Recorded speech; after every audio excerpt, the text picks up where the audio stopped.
I appreciate you, Just. A lot of you guys don't know this, but Justin actually works at the high school that's right down the street from me. Both of my daughters graduated from Britt, and his head coach is a phenomenal coach. Not only that, he's a phenomenal classroom teacher, and they do a good job down there at Jack Britt. So, it's always nice for me to do this. This is the third time I think I've done it, but also want to thank my guy TJ Spivey over at BSN Sports for the background. We had a Zoom meeting with those guys. They're our local sports reps up here, and he made a Zoom background for all of our coaches. So I thought I would rock that today. So we're the Golden Tornadoes. So appreciate TJ doing that. So today is kind of funny because I was looking through my notes. Can everybody see the screen utilizing the fast screen? Can you see that, Justin? Yes, sir. Okay, cool. I was looking through some notes, how you have your little notepad on your laptop, and a note popped up, and it said 5/7/19, and I happened to look down, and it said fast screens. And when Justin hit me up late yesterday, I don't know if he had somebody fall off or he just felt sorry for me and wanted me to do another clinic for him, but he hit me kind of late yesterday and asked me if I would do this. So I said, sure. And he said, we'll talk about it. I said, I don't know, I'll figure it out. But when I saw the 5/7/19 fast screens, it just kind of made me smile because that was the day of my first YouTube video. So almost a year ago today is when I did my first YouTube video for Coach Joe Salas over on his channel. He was trying to get me to come up there, and we went up there, and I met with the principal and him for a little while. And then he said, hey, man, you want to do a video? And I said, well, I don't know. He said, man, come on, do a video for the channel. And so he brought me in the room, and I just wrote some notes down real quick on my iPhone of what I wanted to do. And I was like, what do you want to talk about? He's like, well, talk about screens. You're really good at screens. And so my very first video that I did was on fast screens. So I thought that would be pretty cool today to talk about fast screens and how we can utilize the fast screen really in any offensive system. You can use it in anything. Anytime you can get a two-back or a two-receiver look, you can run fast screens. And so that's kind of what we did. Even when I was at Grays Creek, we ran some fast screens in our wing T offense. So it's pretty cool. So why screens? Why are screens a thing? Well, there's several reasons. If you've ever seen any of my YouTube videos over on the 92 Mesh Group channel, I talk about, cost benefit analysis a lot. Like how much work does it take to put a play in versus, what you get out of it. I mean, if you're spending all week on a play and you only run it once, the CBA of that play is not really great unless it's one of them plays like a trick play or something that wins the game for you. But if it's something that's in your base offense and you're spending a lot of time in it and you're not running it, then it's really not a big deal. But screens are something that are easily taught, especially a fast screen, and there's really very little investment in what you got to do that. I feel like screens also neutralize defenders. You got big three technique you can't block, defensive end you can't get. Running them side to side is a good way to tire them out a little bit. And then, probably lastly is it makes the game small. We'll talk a little bit about each one of these as we move forward. So as far as the install is concerned, there's really very little teaching in putting the fast screen in. I know that's going to sound crazy, but I'll show you a couple of different things when we get into the film portion. But we use real simple rules when we teach the screen. We do not make it complicated because look, you can make it as complicated as you want, but simplicity to me, and that's one of the reasons why I'm an air raid guy, is the way to go in football. So our first rule is the flat for 5 rule, and I'll show you that in the diagram here in a second. That is the key term that I want any of our blockers to understand. Okay, we want you to run flat for 5 steps before you do anything. I don't tell them, hey, go get the most dangerous, or you got number 2, or because those guys move around. I mean, the only guy on a football field that doesn't lie is a guard. I've said that plenty of times. Okay, guards don't learn how to lie until they get to college. All right, and then they start influence trapping and doing all the other stuff, and they turn into bad people. But in the high school level, guards are pretty honest guys. They're just hardworking, blue collar dudes that take you to the football most of the time. So flat for 5 is just kind of what we tell them, and I'll show you a little bit more about that in a second. The second one is lean into the catch. Okay, and we'll talk about that as you retrace down. We want you to lean into the catch, and I'll tell you about that in a minute. And then the last one is the idea of team forward.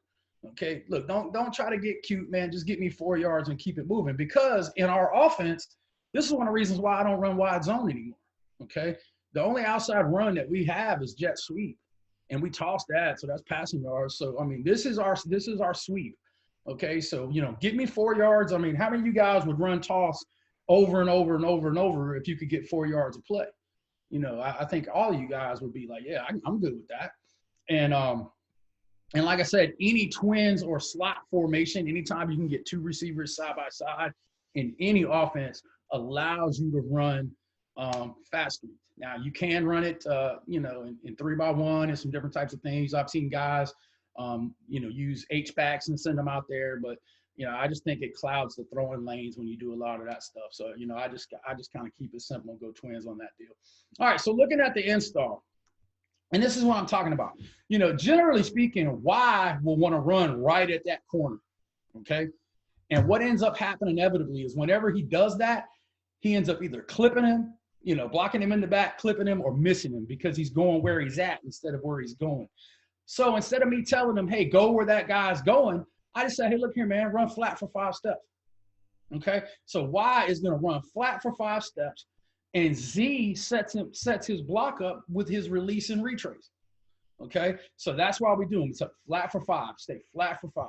Z is going to outside release for 2 steps, retrace back down the hill, and then we want him to, like we said, lean into that catch. And when he leans into that catch, it carries him up the field and it gets him going back out. So we want him to go in and then get out. Okay, get out and get me my 4 yards. All right, and that's a really important part. Now, when I run screens, and I've got two different types of videos to show you. I'm gonna show you some from Drew Piscopo where he doesn't pull linemen, and I'm gonna show you some of mine where I pull linemen. I like to pull my linemen on this. Okay, so I'm gonna tell my tackle to take the quickest release. So if that guy's head up, boom, he's gonna release flat for 5. Okay, you're gonna run 5 flat steps and then find the most dangerous person. Okay. So, what if they're playing some kind of drop quarters coverage, right? He comes out here, he runs out 5. Okay, now he's turning up, but then this guy is rolling down. Y is not going to be able to turn and get him, so the tackle gets him, all right? And you'll see it. And a lot of times, it's the funniest thing. You'll see these fat dudes out there getting in people's wages, and they're getting it too, man, because they love this play. Linemen love this play. I can tell you, I was a pretty good high school offensive lineman, and we used to run quick pitch, and I was the left tackle. And whenever coach called quick pitch, I used to get so excited because I get to go pick on a little guy. And but you'll see these guys, and they're out there getting it, and really they're just in the way. They barely hit anybody. The guard, what we tell him to do is check for weapons. So we go 1,001, 1,002, and then he releases, quickest release, and then get down the alley. Okay, so that's pretty much it. We flash fake the back. Okay. I think this is where people make mistakes when they're pulling linemen. They want to pull linemen, and then they want the fullback to come down the alley as well.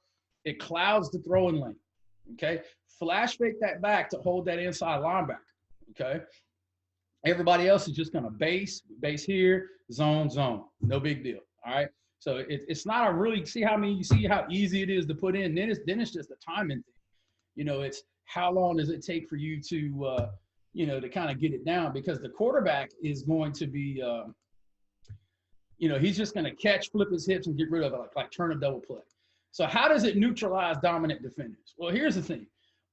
We want defensive guys to run side to side. So early in the game, we might throw a screen to the left, turn around, a couple plays later, throw a screen to the right. And, them guys are running side to side, side to side, side to side. And the defensive linemen in particular, when you do that, they kind of get gassed a little bit. So, later on in the game, you're able to block them more than you probably would be before. So that's a big thing, especially if there's a dominant guy who you just can't block for whatever reason. You can attack the edge without setting the edge. If you have a hard time running outside zone or jet sweep because you can't reach that 5 technique or that stand-up outside backer, just attack him with that tackle, but then throw the screen, okay? Or flash fake that guy, throw the screen. It helps you set that edge because you're getting the ball out there quicker, and you're not having to, zone block that guy to set him down or pin and pull him or whatever just to get to that outside area. So that's, like I said, this is why we use it as our outside run. Like I said earlier, it makes the game small. How does it make the game small? Well, here's what you're kind of looking at. Maybe we can compete with another team going 2-on-2.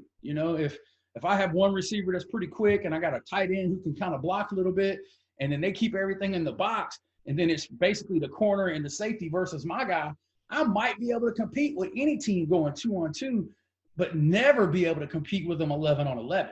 You know, their defense is much better than our offense. So how do we do that? Well, we try to compartmentalize the field using the screen game. And then eventually, if you're effective in the screen game, they start playing 3-on-2 on one side, 3-on-2 on the other side, and then it gives you a 5-man box.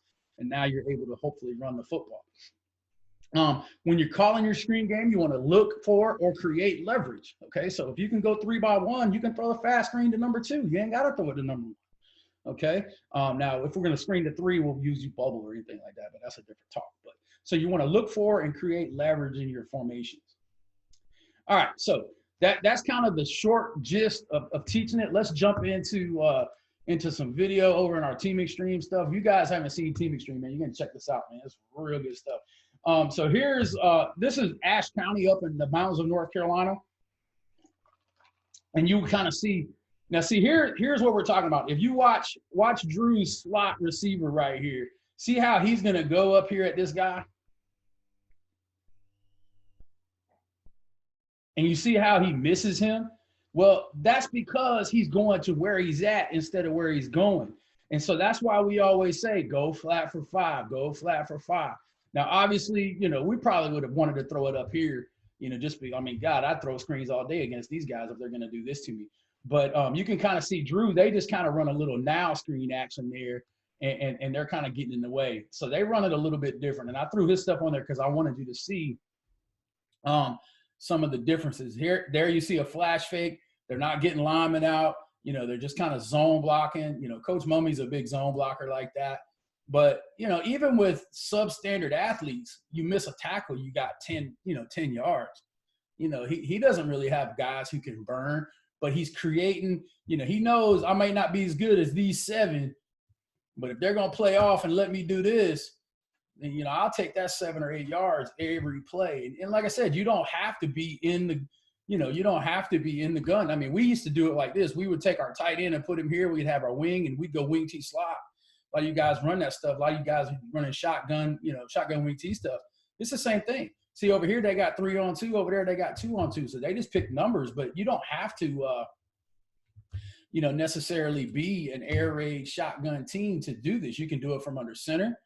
You know, we've done it both ways. And here you go, looking at a little bit more. Here he is. He's in 2-back.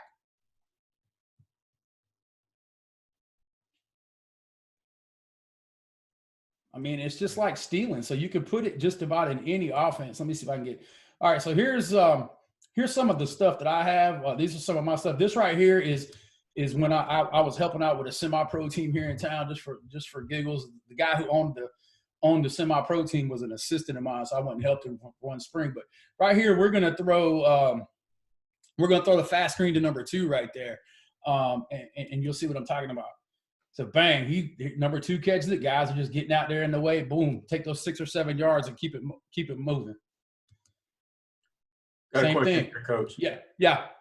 It was just asked, with the flash fake, are you communicating the fake to the running back with the play call, or is the quarterback responsible for telling him? No, he knows that if we go, you know, 41, that it's not his, so he's gonna flash fake across. You know, but some guys are smarter than others, so you know, I just tell the quarterback, look, make him right. I got out of I used to call formations like Rip, Liz, and all that other stuff, and then I realized that was kind of like more thinking that needed to happen, because what happens is the quarterback knows, hey, put him here, put him there, and it just makes it easier and less thinking. So like I said, you know, even down here on the goal line, that's such a good play right here. You look at the formation. See, they're 2-on-3 right there. So we just block up the most dangerous, catch it, and score real quick, just like running slants. Here you go again. And see, what we did in early is we put a swing over here. You see guys just getting in, getting out, getting in, getting out. Real easy stuff to do, man. Not hard at all. All right, so here's some red spring stuff. We're 2-by-2, and you can kind of see, you Blake just catches it and he just slings it out there. And then, of course, when you got a kid like this, you can do whatever you want. That kid was special.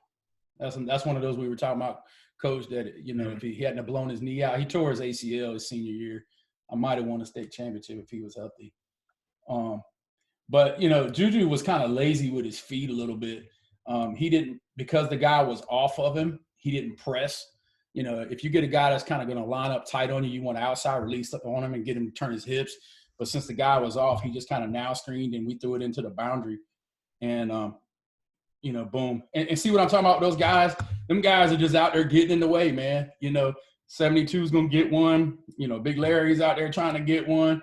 They just put a hand on somebody. That's all it takes, because you made this game small. And that's the thing when you're looking at, looking at the fast screens. Here it is again. Boom. Get in, get out. And that's, if you got any guys with any speed talent, CJ was an all-state DB, so, he ran 4.5. So you get any guys with some speed talent out there. Look, that's my left tackle. He ran flat for 5, got the most dangerous. Here comes the slot. That was a freshman. Look, he don't hit a soul. But because you got a guy who's out here in space and guys aren't used to being in space, that's a big play. This is us against a bigger team. We're playing against Sun Valley. They're a 3A team. We were a 2A team at the time, real small 2A team too. But you can see right here, just going flat for 5, and look at the block. Look at the block from the slot up top. 1, 2, 3, 4, 5, bang. He's going. He's not worried about where that guy is and what happened. Think about this: if he runs to where that guy was, does he make that block? No, he doesn't. And so that's why I'm telling you guys, if you just use real simple terms, don't tell them things like, hey, take number 1 from the sideline. Nah, man, just go flat for 5 and hit somebody that doesn't look like you. Blake, nah, man, we don't. If I get up under center, we're going to quarterback sneak it, man. I don't. That's just not in our DNA, as far as taking snaps and I think by the time we took a snap and took a step back, I don't think that's any faster than catching it and flipping your hips, to be honest. His question was, when we won the goal line, do we get up under the center? And so, look, that little play, look, that right there flipped field position on that little toss sweep. Here's a good example of using your release to really do the DB dirty. You see how he just kind of turned back and then look at the slot right there. Slot, good job of blocking right here. I would have liked him to be a little bit flatter, but that kid didn't really play a lot for us. But because it was in the boundary, it was okay. Here it is out of empty. Bang. And if you get anybody that has any ball skills, and this team here we were playing wasn't very good, and we were pretty good. But here you can see right there. I mean, look at them guys. Them guys are getting after it, man. They're just like, okay, let me run. And but it's just fun. And notice here the left tackle. Look at his release. His quickest release was inside, so he had to go inside. So he goes inside and he tries to get back out flat. He sees that guy's gone, so now he's just going to go run. And look, he gets a pancake and turns a 15-yard play into a 30-yard play. That's really, really important. Here we are again. This was my first year at Red Springs. Boom, down on the goal line. Just throw it over there, make a couple guys miss.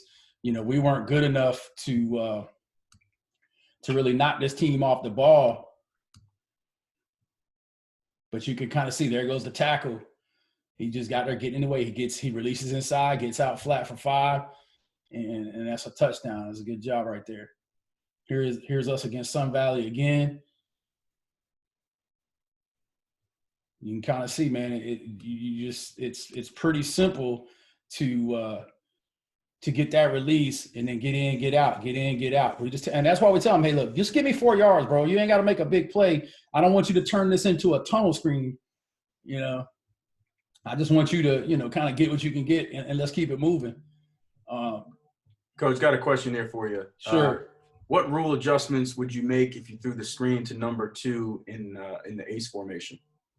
You mean like with a tight end? Is that what you're talking about, Paul? With a tight end? Yes, sir. I don't know that I would. I don't think that's a great play out of that formation, to be fair. Because we talked about this yesterday in our meeting. Tight end releases are something different. I don't think throwing it to a flanker with a closed tight end is a good shout, in my opinion. Now, tight end trips, yeah, that's no biggie. But I want to have two receivers next to each other, because if you put a tight end in, what they're going to do is they're going to take a linebacker or somebody and put him right over top of you, and so now that guy's just going to be right in his back pocket, and you're going to throw him straight to the ball. You can see here. You can see right here. This is just a good job, man. Little Zach scored 22 touchdowns or 26 touchdowns his senior year, something like that. It was some god awful number, and like 85% of them were on this play. And see, I mean, right here, this is where those linemen, they're just out there kind of getting in the way, not really hitting anybody, but they're out there trust me, 64 ain't never ran hard in his life. I promise you he hasn't. At practice, he's that one kid that there's in practice, oh, man, time to run gases. He crying about something. But big old Kendon, you call this play, look at him. He getting it. Now, look, watch his arm speed. Oh, yeah, I'm going to go get one. He out there playing the hard as he can. So your linemen love this play. They love this play. Same thing again, to the right, to the left. You can throw it I love throwing it in the boundary. But here you go see Zach just going to go flat for 5, getting away. Boom, 6-7 yards. It's also a way for you to be kind of physical too. Here's a good example of Zach Jones going flat for 5 up top, or down here at the bottom, 1, 2, 3, 4, 5. See, he's not running at number 10 because he knows if I run at number 10, I'm probably not going to get him. Okay, he knows I'm not going to get him, because if he runs right here and he if he launches right now on the receiver, he's not going to block him. It's going to be a penalty. So you go flat for 5, 1, 2, 3, 4, 5, boom, break down, just get in the way and let your speed guy do the work. Okay, 10 yards, we'll keep it moving. Question here, Coach. Yeah. In a 2x2 set, do you run the screen to one side and have something else on the backside? If so, what do you run? And does the quarterback decide which he likes? We call it where we want to go, man. This ain't something to be cute about. I mean, I know everybody wants to have double RPO reads and things like that, and we've played around with having a screen run on both sides at the same time, but they don't get to decide where they throw the screen. Right now, I'm going to throw Roger, I'm going to throw or Larry. They don't get to say, I don't want them counting numbers and doing that kind of stuff, because for us, screens is a tempo play. And I would caution you guys as you work through all of this stuff, man, don't try to get so cute, man. Don't make it harder than it needs to be, okay? I mean, if you're going to run a screen into the boundary right here, I mean, look at this. Block, boom, go. I mean, why would I want him to think about it? Don't think about it. Just get up there and play fast and throw it. I mean, it's a 4-yard play.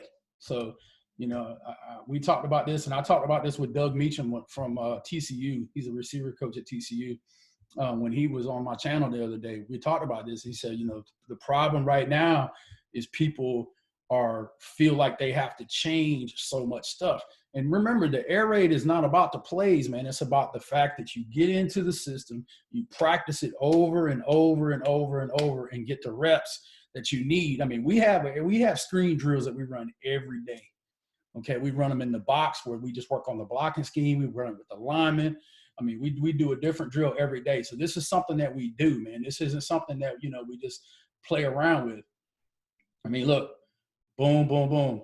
We're just out there getting in the way. Put a hand on one guy, try to finish him. I mean, look, I told you, man, my guy gets really excited out here. Watch my right guard. He's like, okay. Watch him.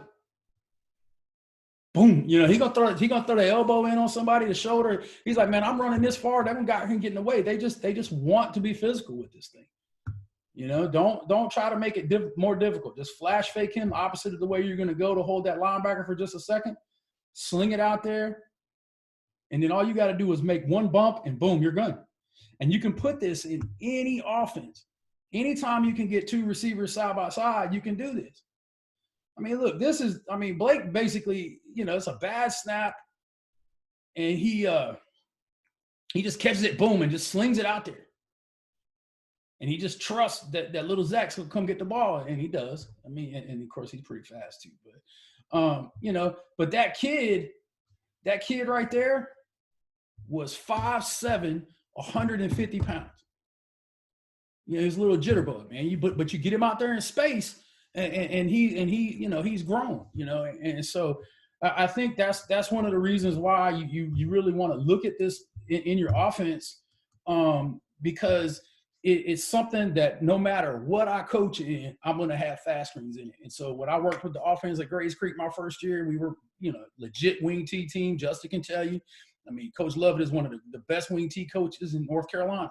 But we put fast screens in, and we ran them. And so I think it's we don't number anybody, Antoine. It's we tell them right now, you run flat for 5, and then you hit the first thing that don't look like you. Okay. I don't have some fantastic, I know when I was in college, we would run screens and we would have, you got number 1 from the sideline, you got number 2, you got alley, you got cleanup. Nah, man, because then what happens is what happens if there's a 5 technique and he bangs my tackle and my guard gets out before my tackle does.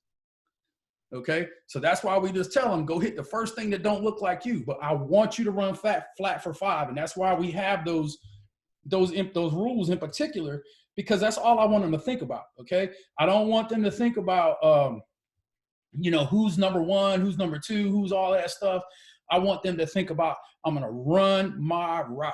Okay. I'm going to run my path. I'm not going to worry about where that corner's lined up. I don't care if that corner's lined up 12 yards back. I better see you on film running flat for 5. That's the only thing in that slot receiver's mind when he hears 41-51. It's like, okay, I'm gonna run flat right now, and then the first thing that don't look like me, I'm gonna go try to destroy it. And it's just that's how we teach it. We try to find ways to give our guys cues because we don't want them thinking about anything else. That's pretty simple. So that's kind of it, man. If you guys don't have any questions, like I said, this one is a little bit faster than the other ones, but I think it's very, very valuable because it fits, just about any system. I don't know of a system that you run where you couldn't put some kind of fast screen in because of the ability to have a slot, a slot formation. Everybody has got some kind of slot formation. But if you have any questions, man, you can hit me up at Coach Coltharp at 92 Mesh Group, of course, at Twitter. I'm on Coach Coltharp. And just like always, whenever I come on here, man, I always like to do something for you guys. So if any of you guys are interested in our Foundations of Air Raid course, which is our 3.5-hour air raid lesson, where we teach you everything on the board, formations, plays, all this stuff is in there too. If you use Coach G32 over on CoachTube, you can get the course today for $35. Okay, which is usually $109.99. But G's my boy, so I like to do something nice for him. So appreciate that, man. If you guys go over to CoachTube and get the Foundations courses, use that code right there, and you can get it for $35. And then also, I'm doing a fundraiser. If you guys are interested, I'm doing a 2-day intensive next week. 2.5 hours on Wednesday, 2.5 hours on Thursday.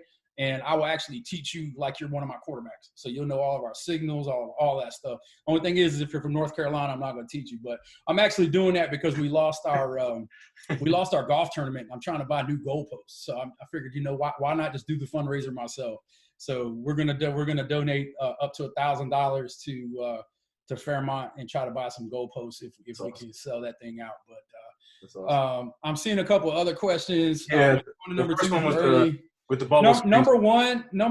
Paul, number 1 is going to do he's going to release and go block the most dangerous. Generally speaking, that'll be the corner, because usually when you give people that early formation, they roll the strong safety down and split the difference between 2 and 3, and then they back up and play some kind of quarter half.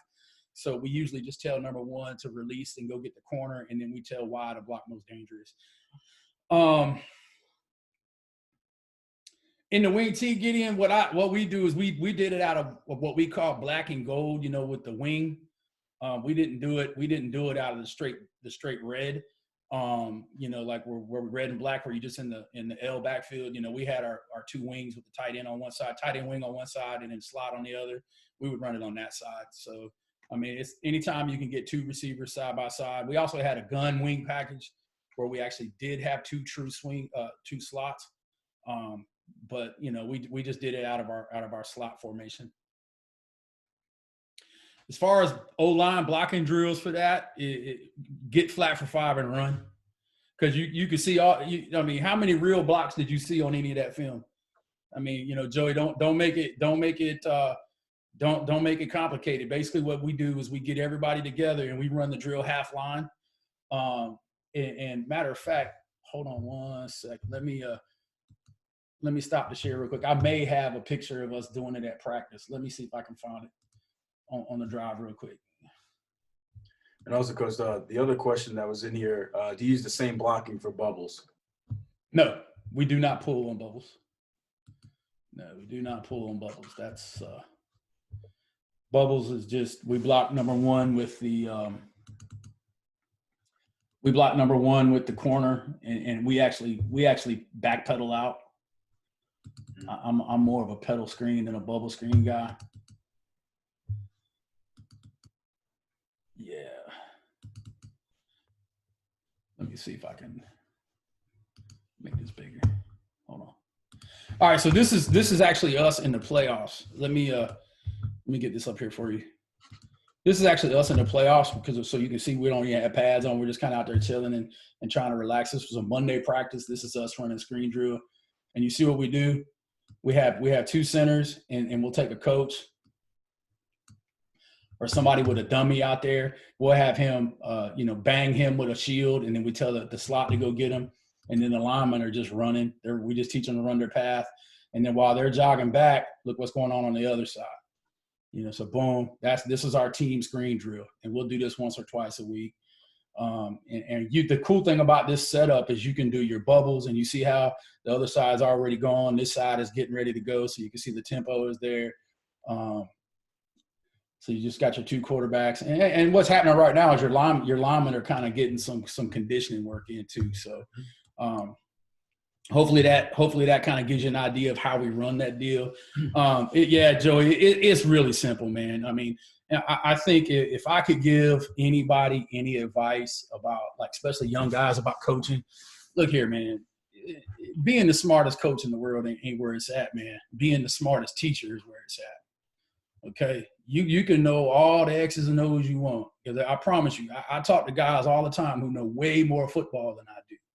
The reason why I've been able to be successful in coaching is that I've figured out ways to relate what I need my players to understand. So coming up with those ideas, like saying things like flat for 5, instead of giving them 3 or 4 different verbal cues, are ways to do that. And so, you know, I tell you all the time, man, listen, you know, the principal pays you way more money than the athletic director does. You know, you're paid to be a teacher first, that big check, little check thing. And so, you know, but great coaches are great teachers. So, you know, if you ain't doing it in the classroom, it's only because you don't want to do it in the classroom. You know what I mean? Trust me, history boring to me too. I tell my kids all the time, man, this junk boring, bro, but we got to get it done. Let's go. You know, I want to do other things too. And, you know, it's about teaching. It's about figuring out how you want to teach things. I think that's one of the things that drew me to the air raid when I first started learning it, is the fact that it's a compact offense. Everything's systematic. You understand, you know, the little cues and stuff. And so if you check out our foundations course, you'll see, I kind of walk you through there and you're like, that's all it is? Yeah, because when I first started learning the air raid, I thought it was going to be uber complicated and like people weren't going to be able to run it, you know, especially when you start talking about option routes and things like that. But really, when you think about it, is, hey, man, go see that grass over there? Yeah, go get in it. Oh, okay, coach. It's literally how I teach a lot of stuff. Mm-hmm. You know, I don't teach them like I teach you. You know, and that's one of the things we talk about in the intensive courses. I'm not going to teach them, you know, I need you to stem this guy, do that. Nah, man, look, run over there and then see that grass, go get it, and then go be an athlete. And you know, I think if you learn how to teach guys like that, it really, really helps. That's awesome. Coach, I appreciate you jumping on, man. And obviously, you know, you just being gracious enough to offer that discount code up. I know a couple people that from your last one, that you gave a discount code out and they went and purchased it and, you know, raved about it. So if you guys are interested, man, I mean, that's a big time saving, and you know, it's awesome that coach is willing to do that. So yeah, and you know, if you guys are interested in doing you know, like a YouTube course or a YouTube channel or a coaching course, actually tonight I'm doing a live class on how to create the YouTube channel and the courses, man. It's called Generating Passive Income. It's something I would really suggest if you're interested in any of this stuff, especially if you're a young coach, man, because you know you spend all your time getting into all these little sessions and things like that, and there's plenty of knowledge out there that you could share with other people and be able to monetize that and to help you reach some of your goals. And what I want to do is just share with you guys a lot of the mistakes that I made from the very beginning. You know, it cost me a lot of time and money doing the wrong things. And so, you know, there's 20 seats open. Not only do you get to learn all the stuff that I did wrong and did right and all the other stuff like that, but I'll help you get started on CoachTube if that's something you're interested in, and help you with the YouTube channel. You can come on our YouTube channel and stuff like that. So if it's something that you're interested in doing, you know, hit me up. You can hit me up on Twitter at Coach Coltharp. I'll shoot you the link to the Eventbrite, and we'll get you in. That's tonight at 8 o'clock. But hey, Justin, I really appreciate you having me on, man. Yes, sorry, this one's a little shorter, but it was kind of last minute, and I really thought it would be cool to talk about this because it's kind of more applicable to a lot of things everybody else is doing. Hey, you guys go check out our YouTube video we just put out today, man. It's pretty cool. It's called the Unstoppable Tag in the Air Raid Passing Game. We're going to talk about a play that when you tag it, it's virtually unstoppable, man. It's a pretty cool video that we looked at this weekend in our little Q&A. Dropped that on the channel this morning, so go over there and check that out. And then, like I said, man, hit me up on Twitter or shoot me an email. Anything I can do to help you, man. I'm always around. You know, I just love coaches, and a lot of guys gave away stuff to me when I was little and younger, and taught things and shared. And, you know, that's why I don't mind, you know, coming, you know, a lot of guys who sell courses and do YouTube and stuff like that, they don't come in these because they, you know, they feel like they're giving stuff away, man. I've probably given away $3,000 worth of courses just in Justin's stuff. And so I don't mind giving stuff away. It's not really about that. But, you know, like I said, it does take time and money to do these kind of things. And if I can help any of you guys do that, DM me. I'd be more willing to do it. And as always, spin it to win. That's it, man. Appreciate it, Coach. All right, buddy.